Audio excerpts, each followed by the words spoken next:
Hi everybody, Dan Illman, Matt Berner, your race number 5 at Santa Anita on Santa Anita Derby Saturday is the Grade 3 Providencia Stakes for 3-year-old fillies on the turf. Our preview is presented by DRF Bets. You can access a $150 bonus when you sign up for a new DRF Bets account. Just go to drf.com/join, type in the promo code TV150. Let's take a look at these fillies getting set to go 1 1/8 on the turf for $150,000. And Matt, the morning line favorite, and deservedly so, is the number 4 Paved, to beat the boys in the El Camino Real Derby last time out at this distance. That means she has 2 valuable wins at this 1 1/8 trip, and she's got tactical speed. She looked good. She's run fast races. She's the one to beat.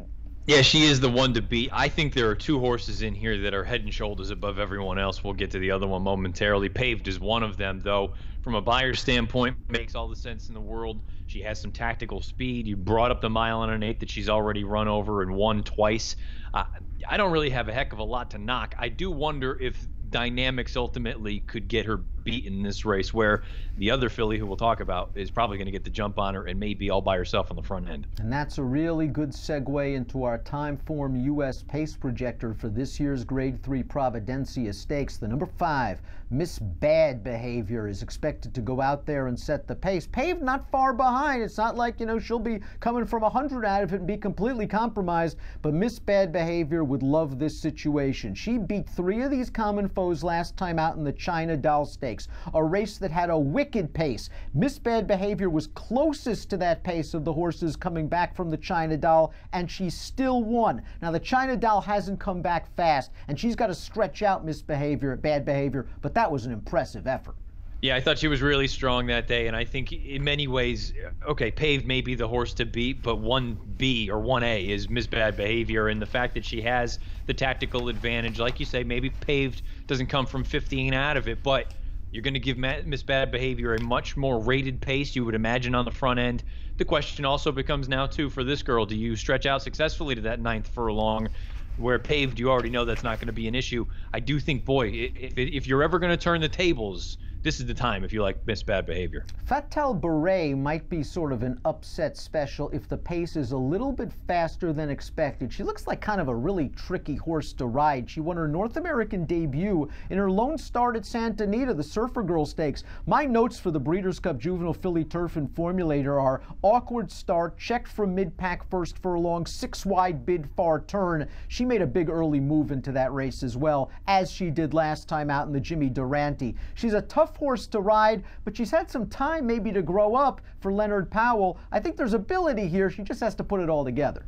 Yeah, I mean, if you look at her and say that spring or fall, and then into the early winter portions of last year, she was earning buyers just south of 80, and you think that you're going to get a natural progression here as a 3-year-old, then yeah, that makes her a serious contender in here. You bring up sort of the quirkiness of her. I do wonder ultimately, and also, what is her best running style? In that most recent reign, she was much more forwardly placed. In those other races, she was coming from mid-pack, if not farther back.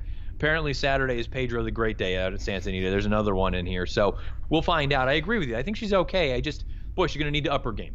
Pulpit Rider's 2 fastest races have come since being switched to turf for trainer Mike Pipe, winner of the Cal Cup Oaks last time out. Once she made the lead, it looked like she just started looking around, swapping leads left and right. She still doesn't know what she's doing, but it looks like she's found her surface. She's okay, but this is a big step up in class against the likes of Paved.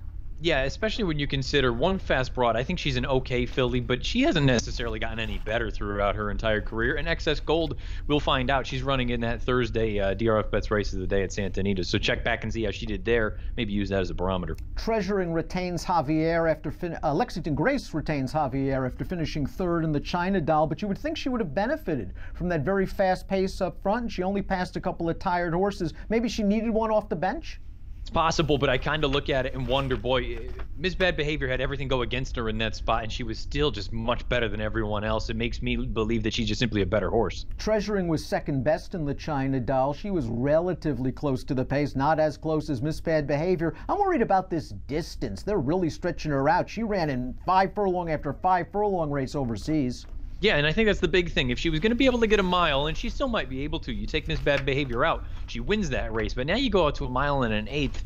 I think ultimately she'll be better going shorter distances. I think Retro has a chance to outrun her odds. She's 10-1 on the morning line. We've got a positive formulator fact for her trainer, the great Richard Mandela. 30% winners over the past 5 years with 3-year-old turf routers off a moderate-sized layoff. There was no pace for this horse to run at last time out on February the 4th. She just really couldn't fire her best shot. Now, while in stakes competition it hasn't worked out for her, she's gotten bet in all of her races like she's supposed to be a nice horse. Mike Smith takes them out.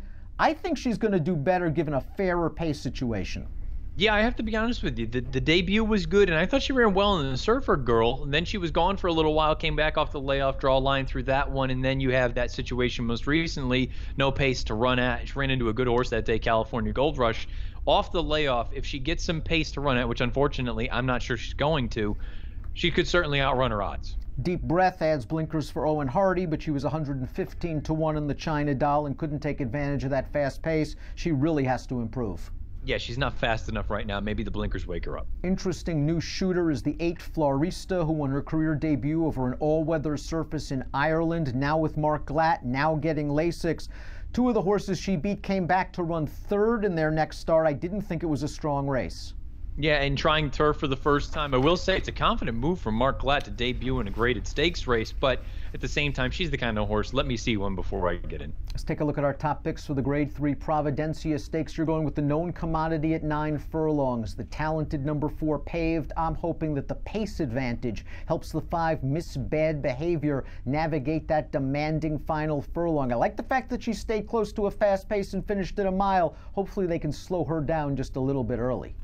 Yeah, I agree with you. I think these are the 2 horses in the race, Paved and Ms. Bad Behavior. I do wonder if dynamics and circumstances get Paved beat in this spot, and that's not meant as a slight to Ms. Bad Behavior. She's very, very talented, but I do feel like if she can stay within range, maybe she's just simply better. I think Paved is very, very talented, and I think they've got their eye on bigger and better things down the road as well. Matt goes Paved. I go 5-4-1-3 in the Grade 3 Providencia Stakes. Again, if you're betting this nice card at Santa Anita on Saturday, you know the drill. Sign up for a DRF Bets account.